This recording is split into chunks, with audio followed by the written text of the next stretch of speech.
stories.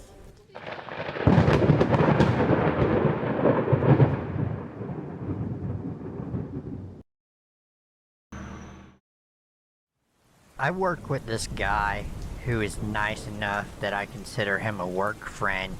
He's really into anime and superheroes and started chatting with me because my cube has a bunch of Ninja Turtle figurines. I'm nice to everyone and always willing to have a little chat if I'm not busy. So I talked to him about anime and superheroes, even though I'm not that into it anymore. He sends me a friend request on Facebook, and I accept it. Without giving it much thought, he immediately starts tagging me and writing very long-winded posts about how great it is to be friends with me. I remove the tags and ignore it. I don't pay too much attention to him while he talks, and I do my work, so I miss some rather obvious red flags. First, the Neckbeard should have clued me the fuck in from day one. Dude literally has a neck beard. Like he shaves his face every day, but only shaves his neck once a week. Scraggly ass pube looking scruff. Second, I should have noticed that he was spending much more time at my cube. A 5-minute chat has now become 20 to 30 minutes every damn day. Third, he's no longer standing at the side of my cube. He's sitting on my fucking desk next to my keyboard with his arm on the back of my chair. Lastly, I didn't realize how he always asks really creepy, prying questions to find out personal details of my life. But it gets way worse from here. Let me introduce you to my work Neckbeard. He is 30 years old and lives with his mom. He definitely has mommy issues, as he talks about how she is the most beautiful and perfect woman on earth. He draws softcore porn anime fan art for his mom. He has never had a girlfriend, but he claimed to have dated a Chinese girl. I later find out that there was nothing between them, and he is probably the reason she went back to China and deleted all of her social media accounts. He used to talk about this girl all the time, but stopped around Christmas time. He once told me he was saving money to go to China to search for her, which is kinda super creepy. Unlike most neckbeards, he's not fat and has decent hygiene. He also dresses fairly well, at least at work. For all I know, he wears Naruto shirts at home. Why I did not see how obviously creepy this guy is, I really don't know. Around Christmas, shit got uncomfortable. He gave me a present, a Leonardo Ninja Turtle, his favorite turtle, and a very personal card. In the card, he stated that I was the most beautiful woman he knows aside from his mother, and he hopes our relationship can blossom like a botanical garden. Ick. Dude, I've known you less than a year, and we only talk casually. While you try to tag me in 800 things a day on Facebook, do you not notice I removed those tags and ignore you? We are not close. I actually am in a long-term relationship, which leads to things getting even worse with Neckbeard. Neckbeard hates that I've been dating a guy for 10 years, and I'm not married. He is creepy obsessed with the fact that I don't have a ring. My boyfriend and I don't prioritize marriage. We have a strong relationship and don't give a fuck. We're in the process of buying a house, and when Neckbeard found out, he spazzed the fuck out on me. First, he tells me we can't buy a house because we are not married. If we break up, I'll be trapped. He sends me some stupid article from the BBC about discovered couples stuck living together because of the lack of funds to move out. I call him out for being rude about my relationship, and he backed off for like, half a day. The next day I see him, he tells me I'm breaking his heart, He loves me and can't bear to see me throw my life away like this. Around this time, he starts bringing me gifts and junk food, with notes about how he wouldn't force me to work out and eat a strict diet like my boyfriend does. I should mention, I'm very into fitness, and I'm on a special diet due to GI issues. He left me a pack of Oreos with a drawing of some busty anime girl, and a little note saying, "Thinking of you." Again, I tell him to back off. We are not dating, and never fucking will. I told him our friendship is on thin ice and he needs to leave me alone. He's been working hard over the past month to undermine my relationship, so I blocked him and been avoiding him at work.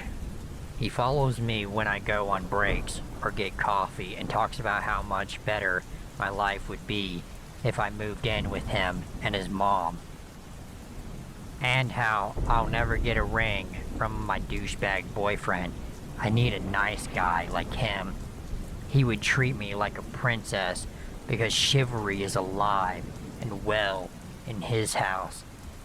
I would just need to respect his queen, of course. Oh Lord, please save me. Last week, he gave me the most horrid gift of all. He left me a donut with a plastic ring, like from a vending machine, stuck in it. HR is now involved, and he's not allowed to go to my office. I'm super creeped out though, because he has pretty much all my pictures saved on his phone, and he memorized my personal calendar. He asks shit like what my weekend plans are, and not even thinking, I tell him. I'm realizing he's being manipulative and trying to find me outside of work. His stalking behavior has me notifying friends and family to keep an eye out for him.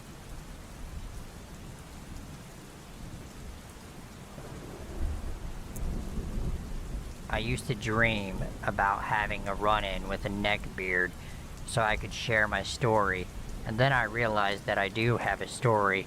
This happened during my freshman year. Buckle up, because this is a long one. This happened in my first year of high school, back when I was a wee naive girl who had no clue what a neckbeard even was. I was never a popular kid. I always fit in with the rejects though. That quickly got me into trouble though. Fresh out of middle school, I joined drama class, and that's where I met him, the terrifying Neckbeard. Let me make one thing clear though, he did not look like a neckbeard at all. He was Asian, skinny, had a baby face with no facial hair whatsoever, and actually smelled decent, unlike most of the other lads people seem to run into. However, he was obsessed with anime, had a fedora, and would occasionally refer to us as "m'lady." He would Naruto run, use pressure points on people while trying to act cool, and strike anime poses constantly. As soon as I walked into the classroom on my first day, this boy immediately caught my eye. He was peppy and energetic, and loved anime like me. Now my first thought was, I want to be friends with this kid. I walked up to him and introduced myself, and we quickly became friends. Oh boy, I didn't realize what I had just gotten myself into. A few of my other old friends from middle school joined drama class, and I was excited to be with them. We quickly introduced this kid into our friend group. Let's call him Perv. Perv was a great guy at first. We all loved talking about TV and video games, and just nerding out in general. My sister had tutoring, and because of that, I had to stay late and wait for her to finish before my mom picks us up. I always waited at the library with my friends, so it was no big deal. One day, everyone left early, and it was only me and Perv. We sat down at a table and started talking, and then he said, "Hey, do you watch hentai?" Excuse me? I can give you a few suggestions to watch. I was grossed out, but I just ignored the red flags. No thanks, man. Okay. The next day, everything returned to normal. I soon pushed that encounter out of my mind. We exchanged numbers, and soon he started role-playing.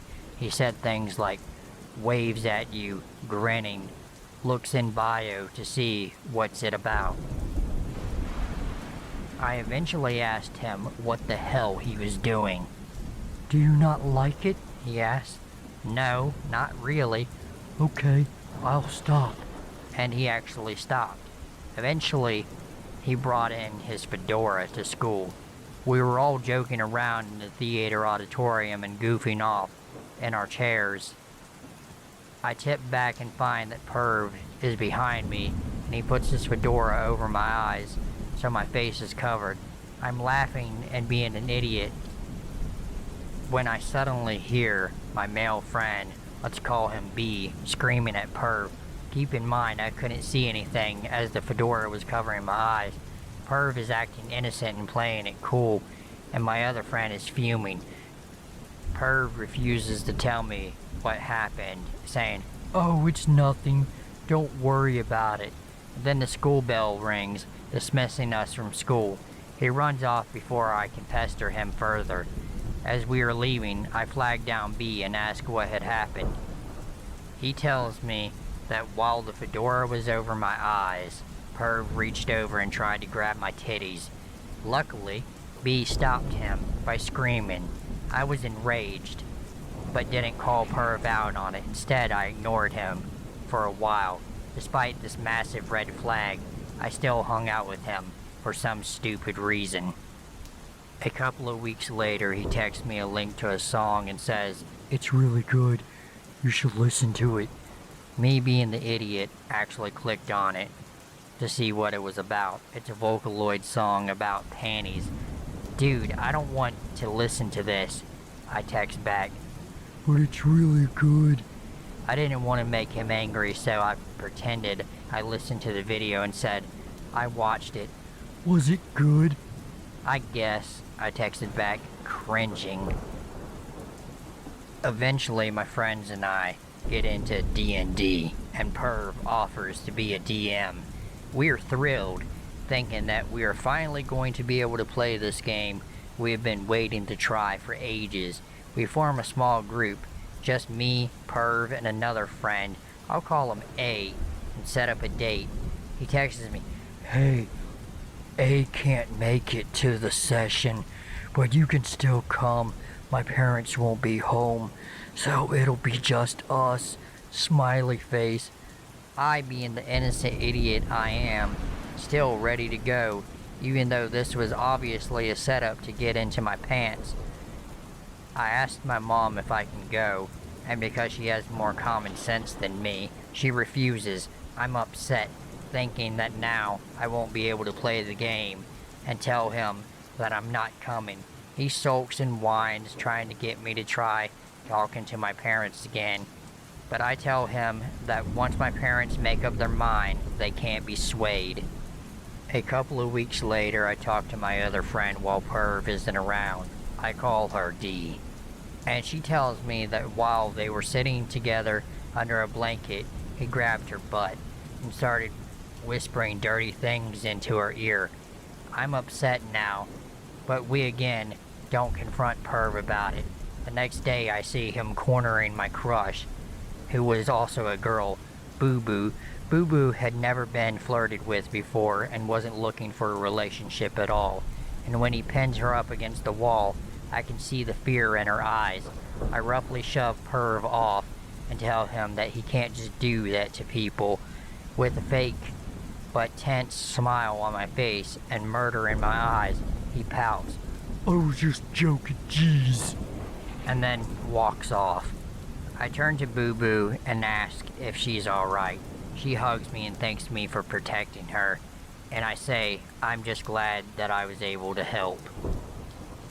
My friends and I start a comic club with a good mix of a few boys and girls, since we all wanted to make a comic together. It goes nowhere, and eventually becomes a club where we all talk. One day, Perv suggests we all share our darkest secrets. We're in the corner of the room, so the teacher supervising us can't hear us. We go around each telling our secrets. Most of them were silly and harmless, and I'm the second to last one. I open up about how I was suicidal at the time. I'm in a much better mental state now, and they all confront me. I turn to Perv. We all went. Now it's your turn. I don't wanna. Mine is embarrassing anyway. He literally fiddles with his fingers like a shy anime girl. This was your idea in the first place. You should go. D pipes up. Fine. Perv sighs dramatically and then confesses his secret. I've been having sexual fantasies about all of the girls in the club. We all go silent. You could hear a pin drop. We all have disgusted looks on our faces, and we all look at each other, checking if what he had just said was real and not something that they misheard. B and a few others silently get up and storm out of the room, slamming the door behind them. The rest of us stay, shocked. No one knows what to say. This was his idea in the first place, after all. The club session ends, and we all leave. And while we are walking, I catch up to Perv. I have a plan, though. Hey, what was I doing in your dream? You were showing yourself off, he says, almost dreamily. Oh, okay. I run off, and from then on I made it a personal goal to never take off my jacket or to ever show off any more skin than I need to in front of Perv. He starts making jokes that whenever a girl in our group says, "Oh my god, I want to die," jokingly, he would turn us into his undead sex slave. But wait, it gets worse. I'm talking to Perv to a few of my other friends, and a teacher overhears us and forces me to report it to the school. I learn that he has done this before with many other girls. One of my other friends, who was on the swim team, tells me that he sent her text about how he wanted to sneak into the locker and watch her change, and that he would love to see her in a bikini. It gets to the point where I wasn't allowed to be in the same room as him, and I had boys offer to beat him up for me. I was told, along with many other girls, that I could press charges against him because we were victims of a disorderly conduct, which all that shit he did, he could have gone to jail, but no one had pressed charges. I wanted to, but my mother wouldn't let me. He gets suspended for 2 weeks. He wasn't suspended the first time, and it was peaceful. No one had to worry about him for a short period of time, and it was heaven on earth. Then, the dreaded day comes when he comes back, and he has a new hair color. His parents rewarded him with letting him dye his hair bright blue. When he comes back, I decide it's finally time to confront him face to face. My friend group flocks around me as I storm out into the hall to confront Perv. Everyone is mad at him at this point. I ask him what the hell was going through his head to make him do these things. He sulks and looks down, except he wasn't looking at the floor. No, he was looking at my tits the whole time, while I chewed him out for his behavior. I had had enough and yelled, "My boobs don't have eyes. Look at me in my damn eyes, Perv." He flinches and makes eye contact with me, looking like a dog that had just been scolded for ruining someone's slippers. Perv mutters an apology and scurries off, and he soon leaves the school for good. But not before he sends me one last text. It's a long-winded paragraph, and at the end he asks me to apologize to all the girls for him because he couldn't show his face at the school anymore. I left him on red.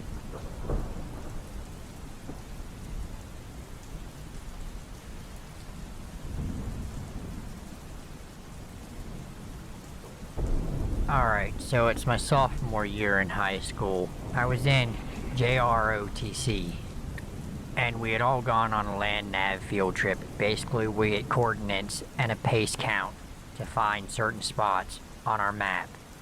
We were in groups of about 5 people, and for some reason, my group wanted to run everywhere. The running was no problem for me because I was on the physical team in JROTC. Although, one of our group, the lovely stalker Neckbeards of the story, couldn't keep up. Stereotypical Neckbeard, kinda short, fat, and just all around creepy looking, smelled like he didn't even know what a shower was. I'm sure that if he didn't have to shave for the class, he would have the full Neckbeard look, but I felt bad about leaving him behind because he looked so miserable, so I decided to stay back and walk with him. Wrong fucking choice. While walking with him, we just made awkward small talk, while he huffed and struggled to walk beside me, asking me about if I had a boyfriend and such. I kept the conversation short, but did reveal I was single, me and my big mouth. The next day, he friended me on Facebook. Not thinking about anything, I accepted it. Immediately started messaging me, asking if I liked Avatar, The Last Airbender, and other similar things. He started complimenting me a lot.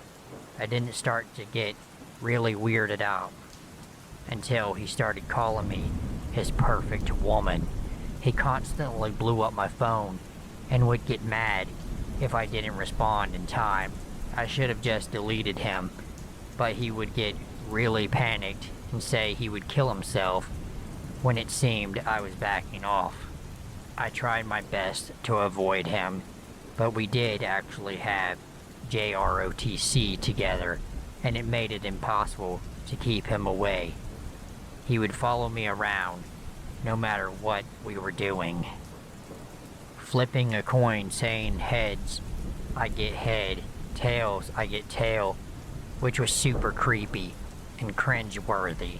After about a week, he started waiting for me outside of my classes and would try to follow me into my next class for a hug. I would dodge him until my teacher would tell him to leave. He got one of his friends to ask me why I was avoiding him and that I should give him a chance because he is so nice, to which I always declined. It got to where he would follow me to every one of my classes and knew my schedule by heart. I told him to knock it off because it made me uncomfortable. One night he messages me, asking me why I don't give him a chance. Trying to be nice, I told him I was into someone else. He went completely off, telling me I was a bitch and a tease and no man will ever love me the way he will, that they will just break my heart, that he is a true gentleman, he will treat me like a queen, that no one else deserves me, and he has seen death before and isn't afraid to see it again. What? I deleted and blocked him and changed my route to class. About another week later, we were standing in formation in JROTC, and I feel someone grab my ass. I turn around to see him standing here, waving at me, with this shit-eating grin on his face. Just as I'm about to make a scene, a friend from my team whips around to give him the bitching of a lifetime. While I was embarrassed and felt violated, it had happened at all. Seeing the sheer look of terror on his face was gold. I reported it and he got a stern talking to. His friend from before tells me that I was a bitch for making such a big deal about it, and I should apologize for embarrassing him.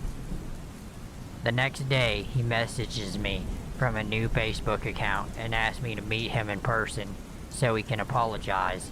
I told him no, I blocked him, and I wouldn't walk to class alone. Went a different route every day and asked teachers to keep an eye out for him so he couldn't come in or wait on me. One day he gets transferred to a different school out of the blue, and I haven't heard from him since.